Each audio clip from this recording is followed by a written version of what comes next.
Hello Fanatics, welcome back to Diamond Painting Fanatics, and I thought I would do another episode of my true crime. So yeah, I hope you're all well and feel free to grab anything that you're working on and come join me for another episode. This is the true story of Millie Dowler, and I remember this being very much in the news. I was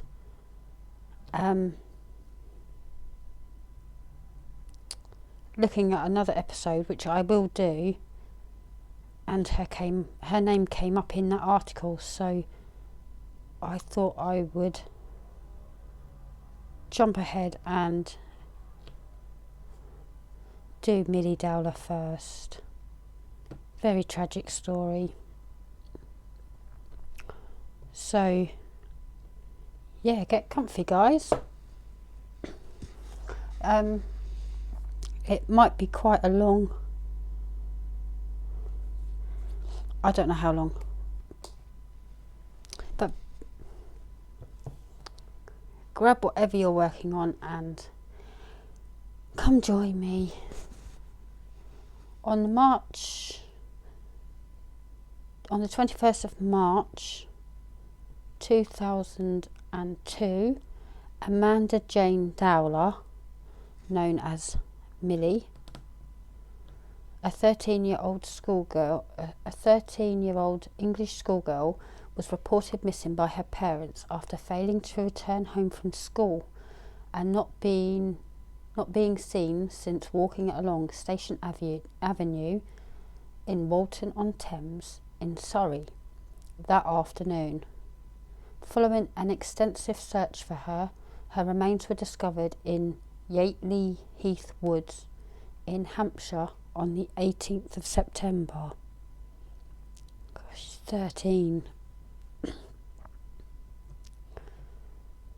On the 23rd of June 2011,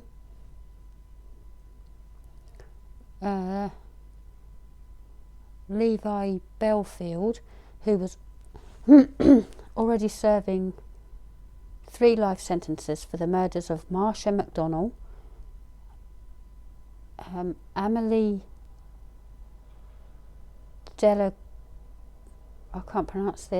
Delagrange, and the attempted murder of Kate Sheedy, was found guilty of abducting and murdering Dowler and sentenced to an additional whole life tariff. On the 27th of January 2016, Surrey police announced that Belfield had admitted to abducting, abusing and killing Millie Dowler. Wow. I remember this being in the news, but you know, the details and everything,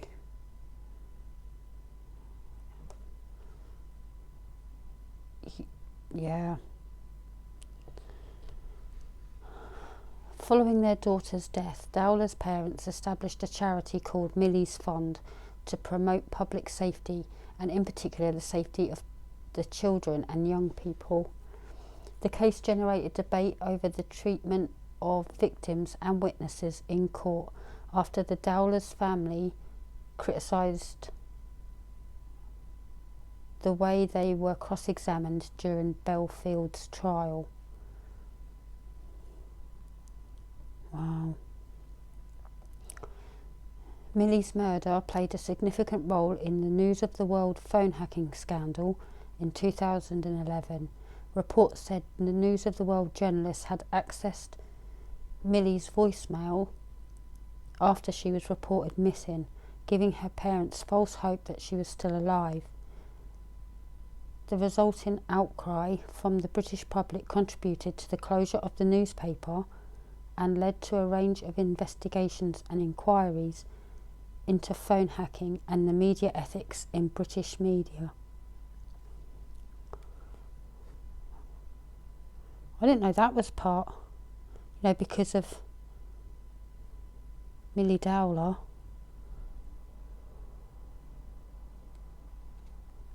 Disappearance. At 3:07 on March the 21st, 2002, Millie left Heathside School in Weybridge and walked to Weybridge Railway train station with a friend. The girls disembarked at Walton-on-Thames railway station, one stop before Dowler's usual stop of Hersham, and went to eat at the station cafe. After Millie telephoned her father at 3:47 p.m. to say she would be home in half an hour, the girls left the cafe at 4:05, with Millie walking home alone. She was last seen 3 minutes later walking along Station Avenue by a friend of her sister who was waiting at the bus stop. A closed-circuit television camera located further along the road showed no images of Millie. A red Daewoo Nexa, which belonged to Levi Bellfield's girlfriend Emma Mills, was photographed driving past at the same camera at 4:32. In an April 2009 interview, Belfield said that he was driving the car.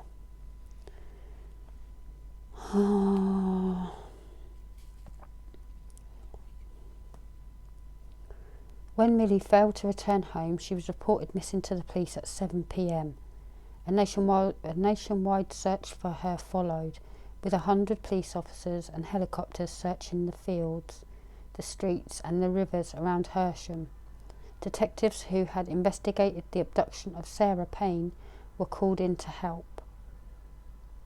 Police and the Dowler family made many appeals for information, including a reconstruction on Crime Watch UK. The Crime Watch UK appeal included a direct appeal to Dowler in the hope that she had run away from home of her own accord. A plea was also made by Pop Idol winner Will Young, whose concert Millie had attended shortly before her disappearance.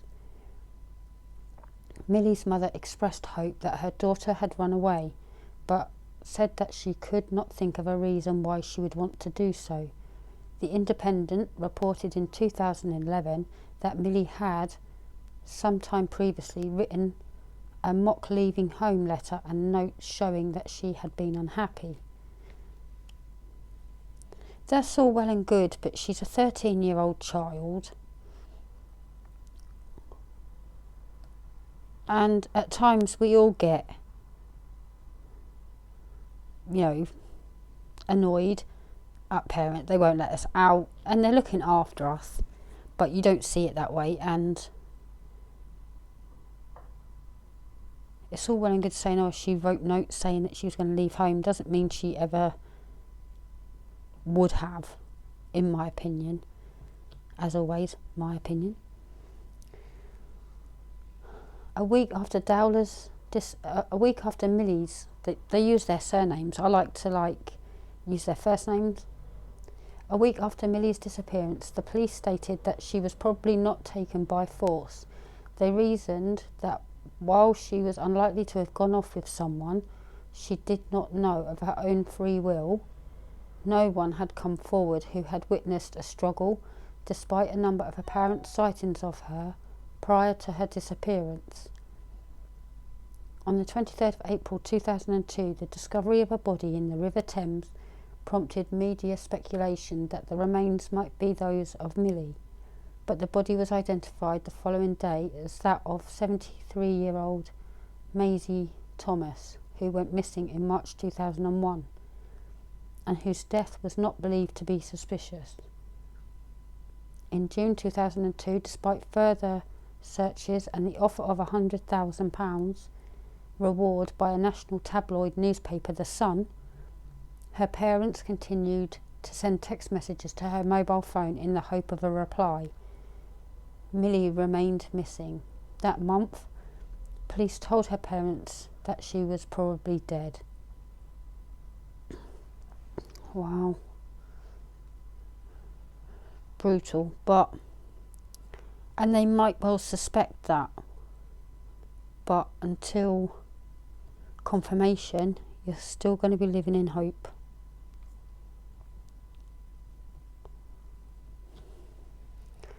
Body discovery and murder investigation. On the 18th of September 2002, naked human remains were discovered by mushroom pickers in Yateley Heath Woods near Yateley, Hampshire.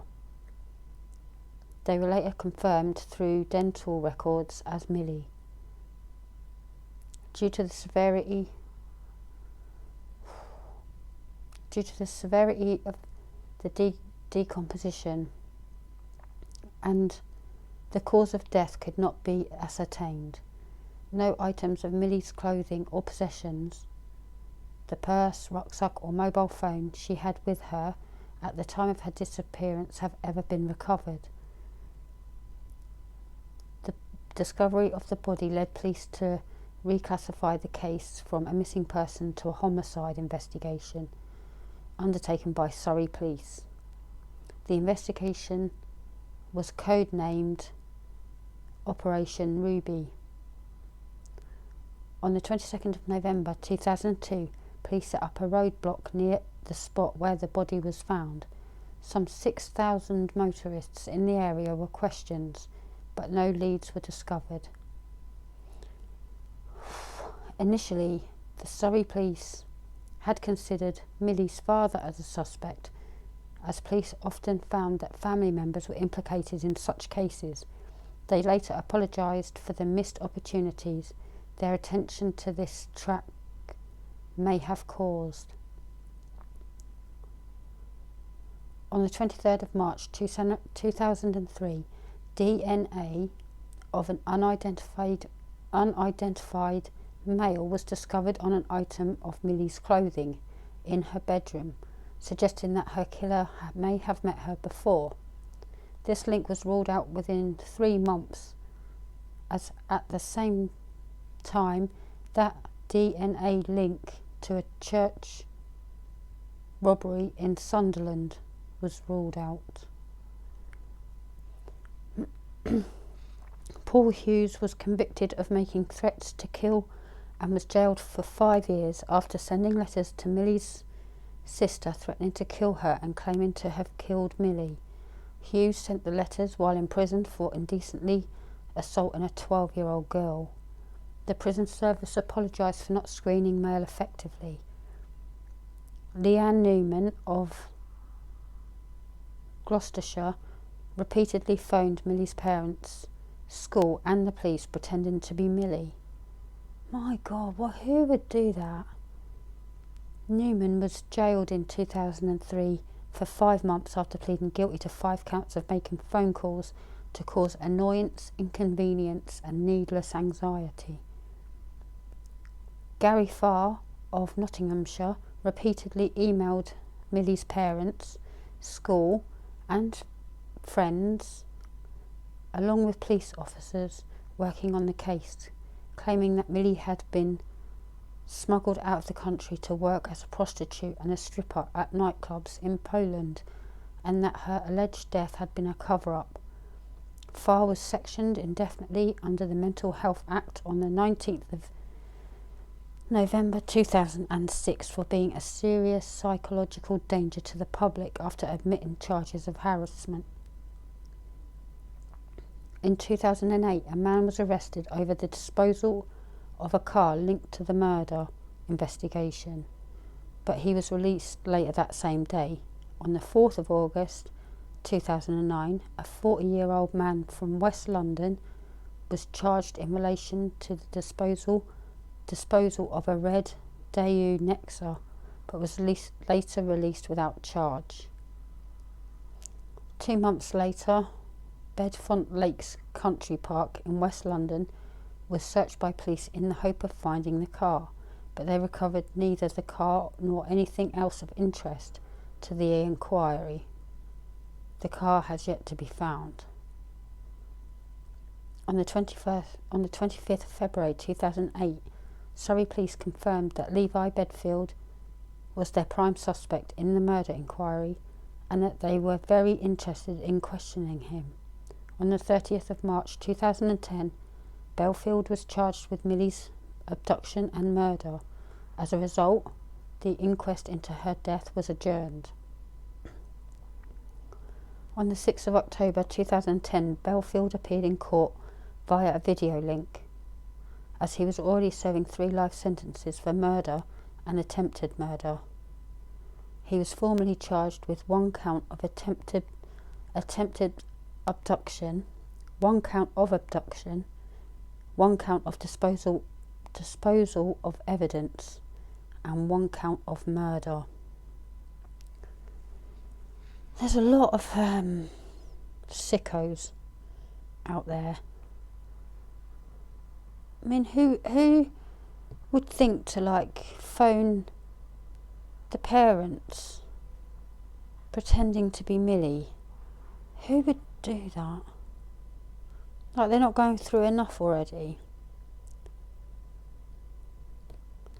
It's insane.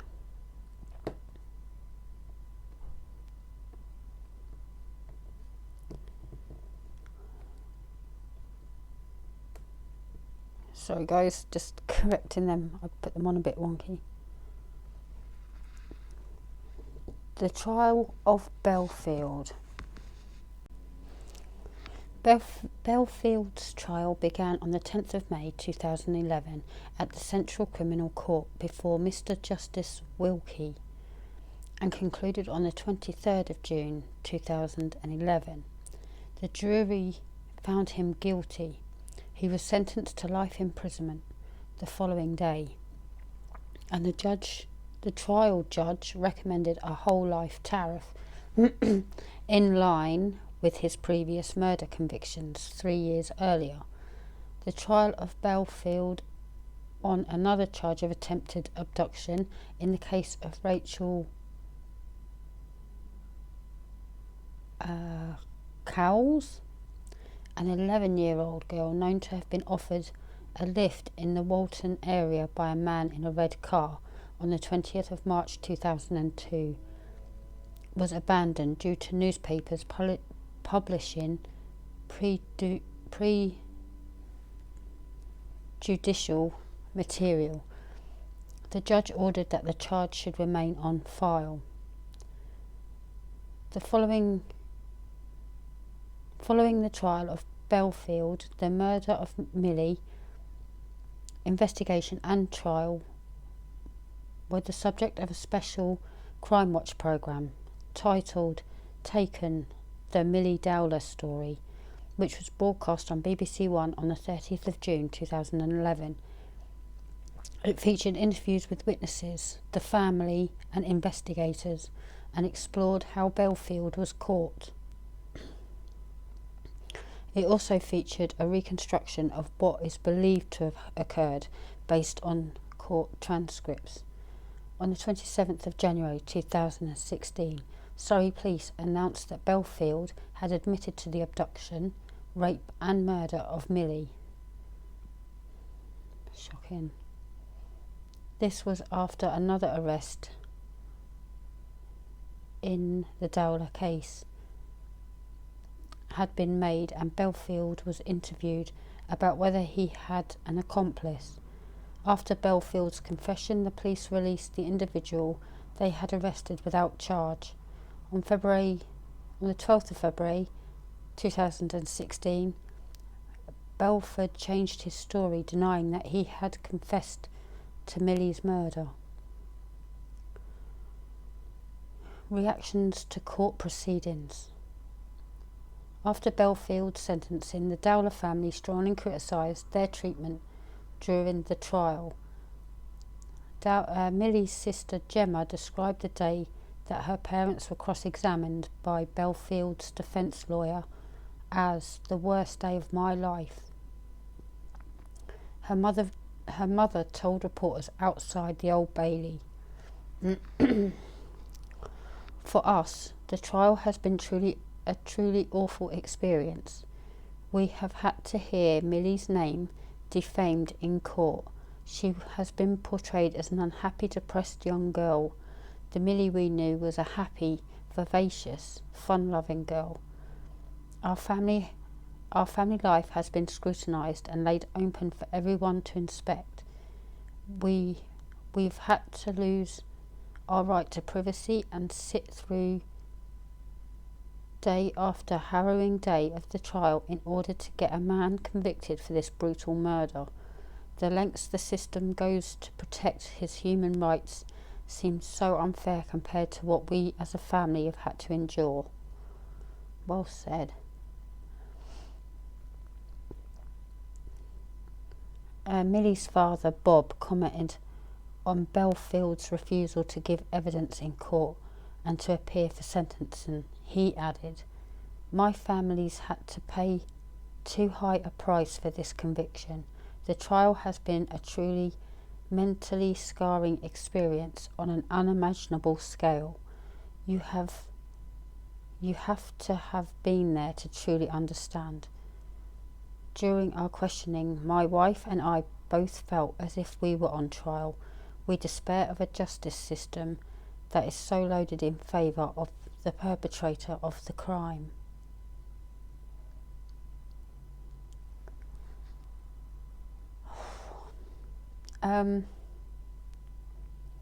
Yeah. Chief Constable Mark Rowley, who oversaw the investigation, joined the Director of Public Prosecutions in calling for changes and for getting greater protection of victims and witnesses during court cases. Rowley said it was a, quote, "most bizarre and distressing coincidence that the Dowler family had their privacy destroyed at a time when footballers and celebrities were being granted super injunctions to protect the details of their personal lives." Justice Secretary Keith Clark rejected calls for a review of criminal cases, saying, quote, "It is just an unfortunate anomaly in the application of a fair and balanced judicial system." Clark said that while Belfield had been convicted of previous murders, he had presumed innocent in the Dowler case and found guilty by a jury in a full court process, and presumed not guilty. To avoid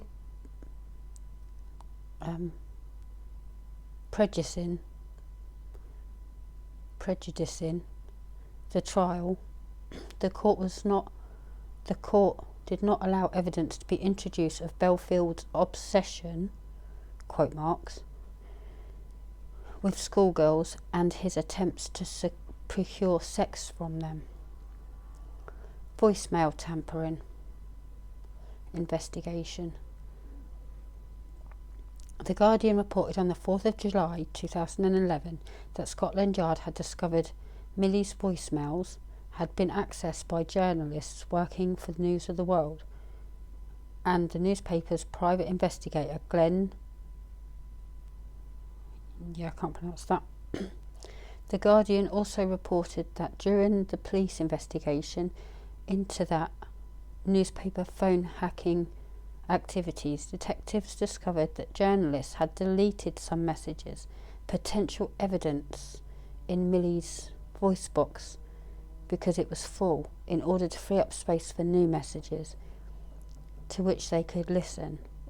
The deletions after Millie was missing led family and friends to think that she was still alive. It was later reported that Millie's phone automatically deleted messages 72 hours after they were listened to. Millie's parents announced via their solicitor that they would pursue a claim for damages against News of the World. In September 2011, it was reported that the Dowler family had been offered $2 million in personal damages. In January 2012, it was reported that Surrey Police and other police forces knew soon after Millie's death that News of the World staff had accessed her mobile phone messages but did not take issue with this. Instead, a senior Surrey officer invited newspaper staff to a meeting to discuss the case. Millie's parents, Sally and Bob Dowler, launched a charity called Millie's Fund on the day of her memorial service in October 2002. Its mission was to, quote, promote public safety and in particular the safety of the children and young people. The charity provides risk assessment advice to teenagers, youth workers and educators. Its work includes the Teach Your Mum to Text campaign, but it's Teach You Are Mum #2 TXT, so it's short, text. That's good, that's clever. Which encourages children and parents to stay in contact via text messaging, including a glossary for parents of commonly used SMS abbreviations. The campaign was awarded Best Use of Mobile for Accessibility at the 2004 GSM Association Awards. Millie's Fund commissioned a 5-part soap opera titled Watch Over Me in 2003, which encourages personal safety for teenagers, to be distributed to every school in the UK. In 2005, the family announced that the charity would be transferred to the Susie Lamplauer Trust. Millie's Fund was wound up that year. At the 2005 Hampton Court Palace Flower Show, the garden, designed in memory of Millie Dowler by Penny Smith, won the Tudor Rose Award, the show's highest honour. Its design was supported by the Surrey Police and Millie's Fund. A magenta sweet pea was named after Millie and made publicly available by Matthewman's Sweet Peas. On the 29th of June 2017, Millie's sister Gemma released a book dedicated to Millie, titled My Sister Millie. The investigation that led to Belfield's arrest was dramatised in a 3-part 2019 television series, Manhunt, with Martin Clunes playing Colin Sutton. Wow, guys, that's tragic. So tragic.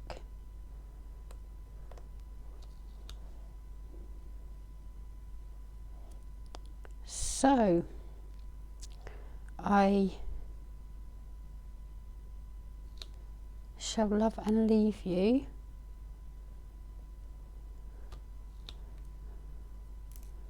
I do thank you for supporting my channel, and please do subscribe so that you're kept up to date with new episodes and other videos that I post that actually are craft related, unboxings and such like. And I shall see you all in my next video. Love, hugs and sparkles to you all. Bye, guys.